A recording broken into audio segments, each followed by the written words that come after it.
Cordiales saludos a todas las personas que conforman el grupo Ingeniería Sísmica y Estructuras, agradeciendo los comentarios que nos realizaron a la página de Facebook así como al canal YouTube. Y es una motivación para nosotros que conformamos el grupo, más bien seguir generando videos y presentaciones con conceptos eminentemente básicos. Esta página tiene como objetivo aclarar conceptos básicos de diseño sismo resistente, así como las hipótesis básicas de diseño que nosotros tenemos en cuanto a lo que es la sísmica y las estructuras. Entonces, entre los temas que se surgió y que de la parte básica, digamos, de punto de partida, el punto de partida para el diseño sismo resistente es entender la solicitación, la demanda, es decir, cómo nosotros podemos eh, partir del sismo, digamos, del movimiento del terreno, transformarnos a una fuerza y esa fuerza ingresarle al programa comercial, yo que sé, el ETABS, el SAB, el CIPK, el STAPRO, cualquiera de los programas que se utilicen, pero obviamente entender de dónde viene esta solicitación y cómo es que el programa lo toma y cómo es que lo transforma a una fuerza. Entonces, obviamente el espectro es una demanda, una solicitación dinámica. Entonces, por eso es que es necesario y estudiamos todos la parte de ingeniería sismo resistente, dinámica de estructuras y un montón de cosas para poder entender este tema.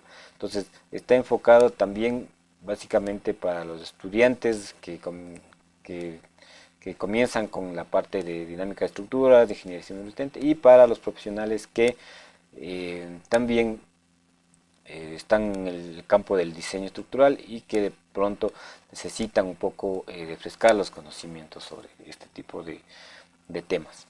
Entonces, tenemos el espectro de respuesta. El espectro de respuesta es un gráfico irregular de las respuestas del pico de todos los posibles sistemas de un grado de libertad, por tanto es una representación del movimiento en particular de un sismo dado. Entonces, bueno, esta es la definición básica, obviamente que es importante saber y tratar de definir lo que es un espectro de respuesta. Obviamente que no está bien claro a qué se refiere, porque obviamente se necesita gráficos y mayor término, pero es necesario que nosotros definamos qué es un espectro de respuesta. Asimismo, un espectro de diseño es un gráfico suavizado del nivel de la fuerza o deformación como una función del periodo natural de vibración y el amortiguamiento. Entonces, ahora, también el espectro de diseño es envolvente de dos o más espectros de respuesta, es decir, la envolvente, un espectro de diseño y el envolvente de respuesta, es decir. Y adicionalmente el espectro de diseño para normativas en particular que no se cuenten con registros históricos medidos, se utilizan métodos probabilísticos de estudios de demanda sísmica. Entonces, aquí surgen algunos conceptos básicos, por ejemplo, sistemas de un grado de libertad, respuestas pico, miren, otro término, sismo dado, un sismo dado. Entonces, primero el espectro de respuesta, aquí todavía aún no estamos ni siquiera hablando de programas, no estamos hablando de no estamos hablando de análisis no lineal, no estamos hablando de espectros inelásticos, nada, simplemente estamos hablando que son los espectros de respuesta, espectros de diseño y conceptos que se van surgiendo. Por ejemplo, en el espectro de diseño estamos hablando de ya fuerza o deformación.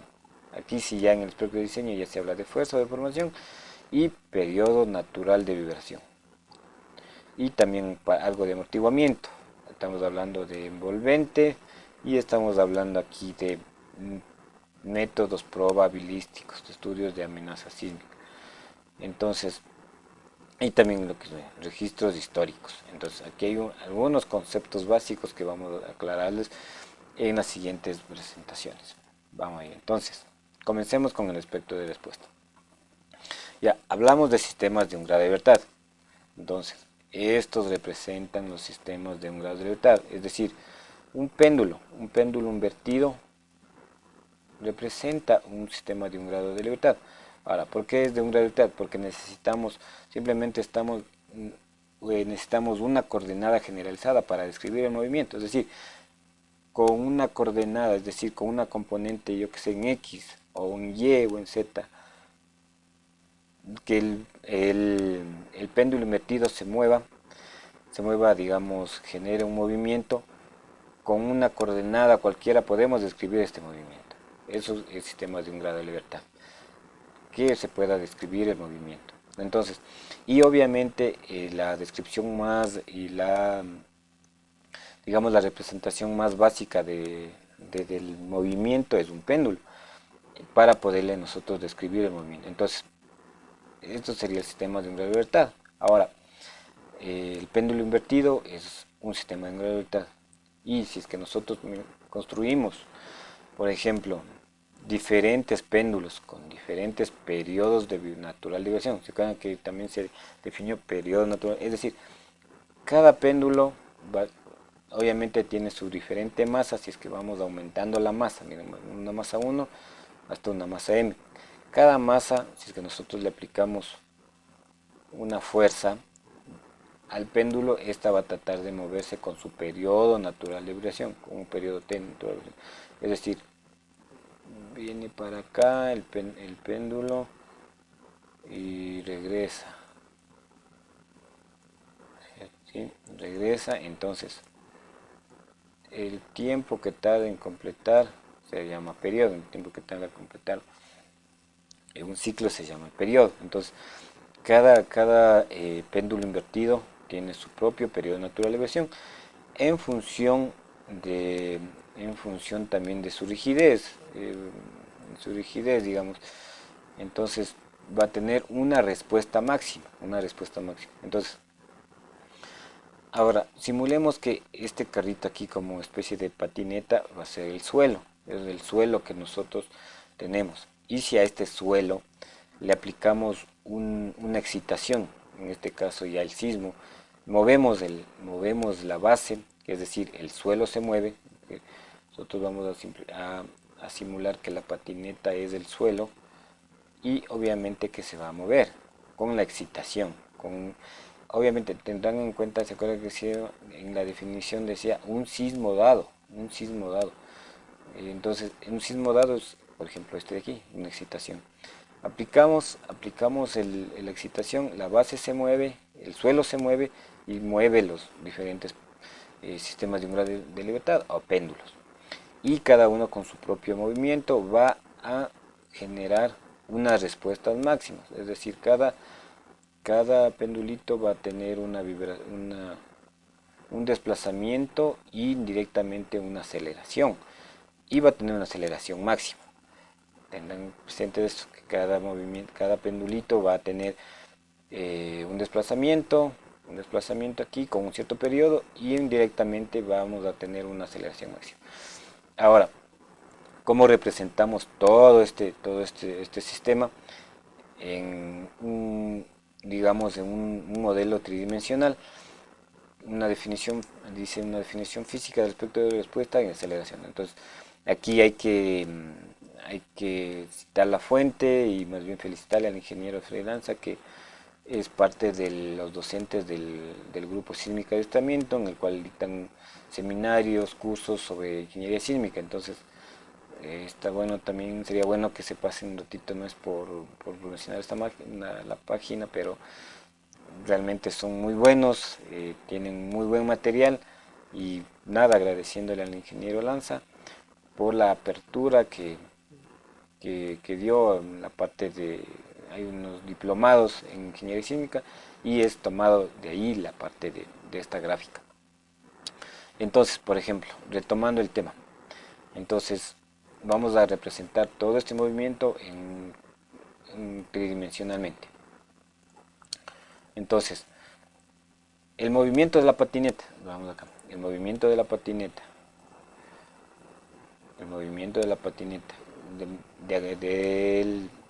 debido al sismo, lo representamos aquí. Miren, aquí este de aquí ya es el movimiento de la patineta. Entonces, la patineta o el suelo se va a mover con un periodo natural, obviamente periodo natural del suelo, que es ese mil, y ese va a tener un máximo movimiento, y ese máximo movimiento va a ser el PGA. nosotros representamos la aceleración del suelo, ya debido al sismo, no se olviden, debido al sismo, entonces vamos a tener un pico de ese movimiento, ¿sí? Este movimiento del suelo, y, ese representamos en aceleración, entonces va a tener un pico. Ese pico de la aceleración en función del tiempo se llama el PGA, Peak Ground Acceleration. Y se acuerdan que este PGA que hablábamos en el video anterior es el factor Z. ¿Sí? Este es el factor de zona, este es el factor que nos da las normas, la norma ecuatoriana de construcción. Por ejemplo, definimos el factor zona Z para diferentes intensidades, para diferentes niveles. Entonces, este es el factor Z. Pero no se olviden que es para el suelo, no tiene nada que ver con la estructura, simplemente es el suelo. Y ese suelo tiene un PGA. Entonces, los acelerogramas que habíamos hablado, en cual se tenía la aceleración máxima del terreno, es este. Entonces, vamos con si es que nosotros igual representamos el otro pendulito que teníamos con el movimiento en la base, no sé si se acuerdan, el movimiento de la base debido al, digamos que es el sismo, y este sismo mueve la base y este se va a mover. El pendulito se mueve,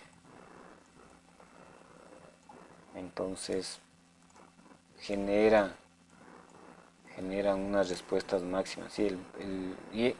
De acuerdo al periodo natural de este péndulo. Esta respuesta de este oscilador o este péndulo lo representamos de igual manera, ¿no es cierto? Representamos y obtenemos la respuesta. De la misma manera, así sucesivamente, igual para un péndulo de un periodo, y claro es el mismo, entonces sucesivamente tenemos la máxima respuesta de este péndulo, y representamos digamos hacia el fondo, una aceleración. Tenemos otro péndulo, igual, o sea, podemos tener n péndulos, y vamos representándoles todas las máximas respuestas de estos péndulos en función de la aceleración y del tiempo. Y entonces, como ustedes podían ver, decía, teníamos n péndulos, ¿no es cierto? Y representamos este movimiento de la aceleración, las respuestas máximas, en función de sus máximas aceleraciones, representamos en este plano de fondo, digamos, y vamos uniendo estos puntos. Nosotros vamos uniendo, entonces unimos los puntos PGA, unimos en función del periodo, entonces unimos todos estos puntos y ya tenemos, miren, se nos va generando una curva irregular, y ya generamos un plano de periodos con las máximas respuestas, ¿sí? Eso, miren, como ustedes pueden ver, son las máximas respuestas. Obviamente que aquí tomamos el absoluto de los positivos, y generamos el espectro de respuesta. Miren, aquí está el espectro de respuesta, que es este de aquí que les estoy señalando, que es entonces ahora sí ya entendemos la definición de física de lo que es el espectro de respuesta. Decía que es todos los posibles sistemas, todos los picos de las máximas respuestas de todos los posibles sistemas de un grado de libertad de acuerdo a un sismo dado. Entonces, el sismo sería el movimiento del suelo a todos los sistemas de un grado de libertad, sus máximas respuestas en el tiempo, tomamos el tiempo, regresamos así y les representamos en función de sus periodos, y obtenemos el espectro de respuesta. Como ustedes pueden ver, aquí todavía aún ni siquiera estamos hablando de ingresar el espectro, tampoco estamos hablando ya del ETAP, ni el SAP, ni nada de esos programas. Entonces, esta es otra forma. Esto es, por ejemplo, lo que nos dan ya los libros de ingeniería sísmica o dinámica de estructuras, donde que nos tratan de explicar lo que es el espectro de respuesta. Pero miren aquí, por ejemplo, este es del sismo dado, este es del sismo, ya es un sismo real. Estos son los sistemas de un grado de libertad. cada uno con sus diferentes periodos. Generamos las respuestas máximas. Estas respuestas máximas las vamos dibujando. Esta respuesta máxima de acá le vamos señalando la respuesta máxima de esta que le vamos, y estos puntos unimos todos los puntos y se nos genera el gráfico de las respuestas máximas de la aceleración.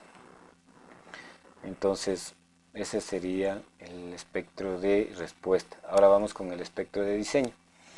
Entonces, como decía, igual lo que decíamos en la definición, espectro de diseño es la envolvente de los espectros de respuesta. Entonces, por ejemplo, aquí tenemos cuatro espectros de respuesta.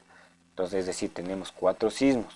Esos 4 sismos lo generamos a todos los posibles sistemas de un grado de libertad y generamos las envolventes, generamos unas envolventes de sismos, de espectros de respuesta, y a esa trazamos un promedio, en todos estos. Bien, entonces este es un promedio de los espectros de respuesta, obviamente con su desviación estándar, ¿no? Desviaciones estándar, es decir, con la desviación estándar dada por las normas, igual para cuando se calcula los espectros promedios, y obtenemos un espectro de respuesta. Entonces, este ya es un espectro de respuesta, es decir, ¿por qué? Ya es un espectro de diseño, perdón, porque primero ya son varios sismos, segundo ya tenemos para diferentes periodos, entonces ya es un poco más real la representación de nuestra acción en función de los espectros de respuesta. Entonces ya son varios sismos y tenemos en función del periodo. Entonces ese sería el espectro de diseño. Ahora, otra forma de obtener el espectro de diseño es mediante un estudio probabilístico. Entonces, primero tenemos que caracterizar las fuentes, es decir, primero el tipo de falla que se genera, donde se generan los sismos. Por ejemplo, si tenemos una subducción, tenemos fallas corticales, tenemos fallas digamos, fuentes por sismos por intraplaca, como ustedes saben, se generan los sismos entre las placas, entonces tenemos que definir la fuente. Y en función de esto también calculamos una magnitud del sismo. En función de esta magnitud calculamos unos picos, el pico de la aceleración en función de una, digamos que es una función de una frecuencia de excedencia, y con esto calculamos unos espectros de respuesta de diseño uniforme.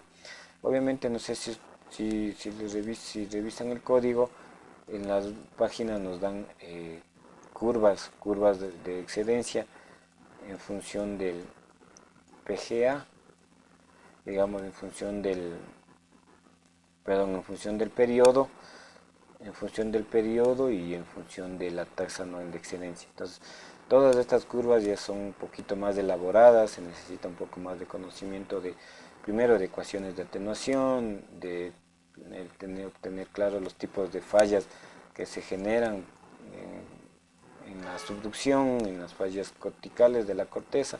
Entonces, esta es otra forma. Obviamente no vamos a profundizar en este tema, ya que se necesita algunos conocimientos previos sobre estudios probabilísticos de la norma. Pero, sin embargo, también en la norma, en este caso la norma ecuatoriana, nos dan recomendaciones de este tipo de estructuras.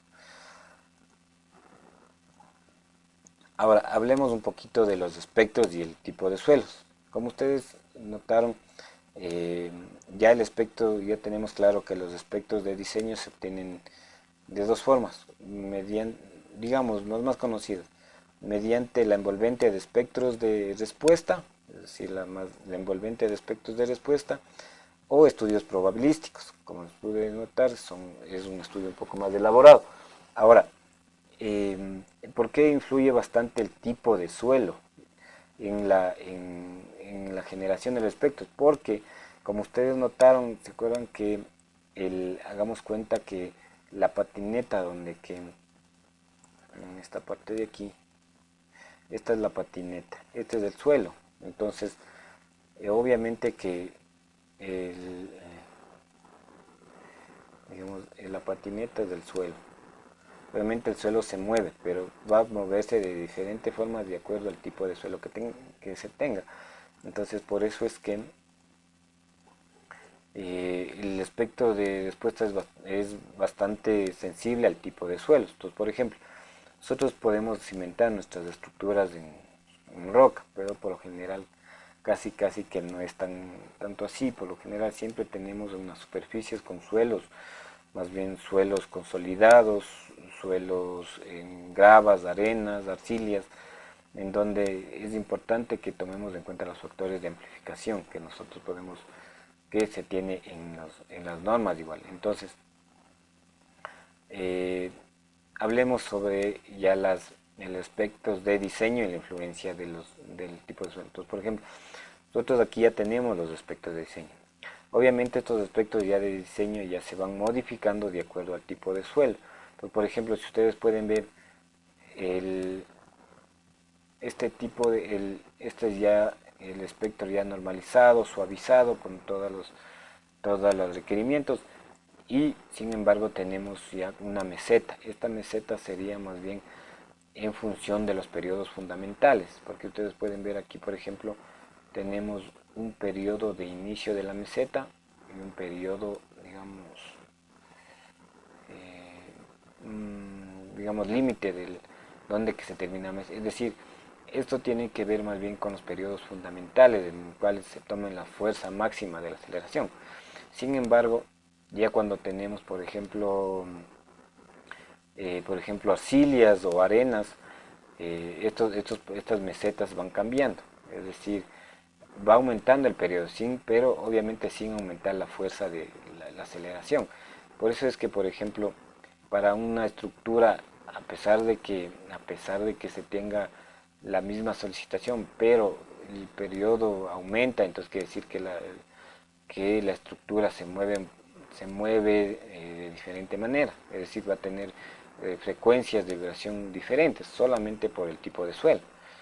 Entonces, eso es algo importante. De la misma manera, por ejemplo, aquí ya tomamos en cuenta los factores que nos dan las normativas del FA, el FD y el FS, en los cuales son factores de amplificación de sitio. Entonces, nosotros ya simplemente nos vamos a la norma, vemos qué tipo de suelo y tomamos estos coeficientes y afectamos a nuestro espectro. Esto es un espectro normal, y digamos en el caso en el que no se tenga estos factores de amplificación, y aquí sería ya el espectro amplificado con estos factores de tipo de suelo, que digamos ya nos dan, pero obviamente queremos tener en cuenta que esto es más bien ya no porque se recuerdan que el PGA era en roca, pero nosotros necesitamos ya en nuestra obra ya en la superficie, porque máximo, digamos, en unas estructuras nos cimentamos, yo que sé, 6 10 metros, pero ya la roca de nosotros está que sé, dependiendo de las zonas, 30 40 60 200, 300 metros. Entonces, esta influencia de pasarnos de la roca al suelo es gracias a estos factores de amplificación. Entonces, bueno, vamos, igual manera. Entonces, por ejemplo, aquí tenemos un ejemplo de la respuesta, por ejemplo, en roca. Ustedes pueden ver aquí el periodo y la aceleración, y sin embargo hay una amplificación ya de la respuesta en suelos. Entonces, por ejemplo, ustedes pueden ver que el PGA aumenta de 2.7, pero sin embargo ya en periodos grandes inclusive puede aumentar un poco más, por ejemplo un factor 3.9. Y obviamente, por ejemplo, para la ciudad de San Francisco, para la Ciudad de México, por ejemplo, los PGA aumentan, imagínense, casi 4.6 en el PGA y 11.6 digamos, ya con los factores de amplificación. Es decir, si nosotros tomamos la medición con un acelerador, mediciones, digamos, en nivel de roca o al nivel de suelo, obviamente que va a haber una amplificación, pero sin embargo ya en las estructuras, digámoslo así, en los cuales ya se tomen en cuenta los periodos naturales de evolución, hay inclusive unos aumentos más considerables. Entonces tengan presente esto de que siempre es importante tener, no solamente saber qué tipo de suelo es, sino más bien eh, tomar en cuenta la parte de cómo está consolidado, la compresibilidad, la expansibilidad, en cuanto a arcillas, en cuanto a arenas, los niveles freáticos. Entonces, por eso es que no se confíen mucho obviamente que hay que tomar los valores FA, FD, FS que amplificamos en nuestro espectro, pero ya para de estudios un poco más detallados, ya tomen en cuenta las velocidades de ondas de corte, eh, los niveles freáticos, como les comentaba, el comportamiento de la liquefacción, que obviamente cuando nosotros tenemos la norma nos da el factor de zona sísmica, no nos toma, no nos da, no es una medida casi directa de estos efectos ya de sitio y que obviamente tenemos que tener en cuenta y tomar en consideración. Ahora, como les había comentado ya, esto digamos sería ya el resultado de todo lo conversado anteriormente. Entonces, simplemente esto es lo que nos da el código, pero nosotros no sabíamos de dónde es que aparece esto. Entonces, como ya les habíamos comentado, esto proviene de un estudio de probabilidades, ¿sí? Un estudio de probabilidades en los que se toma en cuenta diferentes temas, como ya había comentado, de ecuaciones de atenuación, las velocidades de onda de corte, tipos de fallas, etcétera, etcétera. Y obviamente ya calculamos nuestro espectro, pero ustedes pueden ver aquí, por ejemplo, ya está el FA, que es de función del suelo, el N, que también es en función de la zona, y el Z, que tiene que ver con, el único que tiene que ver con el sismo. ¿Sí? Entonces, si ven que es el único que tiene que ver ya con el movimiento en sí del suelo. Entonces, les voy a comentar un poco algo adicional de que ya, por ejemplo, el ETAPS 2015 ya viene incorporado a la norma ecuatoriana de construcción 15, entonces algo es medio interesante que lo revisen, pero sin embargo aquí les hice una captura de pantalla en el cual ya está muy fácil ingresar, simplemente ingresamos los factores FA, FD, la zona y ya nos genera el espectro. Es decir, ya no necesitamos ni siquiera generar nuestros propios Excel, nuestras propias gráficas para poder dibujar el espectro. Ya nos viene incorporado todo, pero por una parte está bien, ¿no? Que ya nos dé la facilidad de poder ingresar todos estos valores, pero sin embargo también hay que tener eh, el conocimiento y la parte básica de de dónde aparecen estos factores. Y por último, agradecerles y esperar que nos hagan sus comentarios a nuestra página de Facebook y a nuestro canal de YouTube. Muchas gracias y espero sus comentarios, sus críticas y si tienen algunas consultas adicionales, no duden en mandarnos algún mensaje a nuestras páginas que les estamos describiendo. Muchas gracias.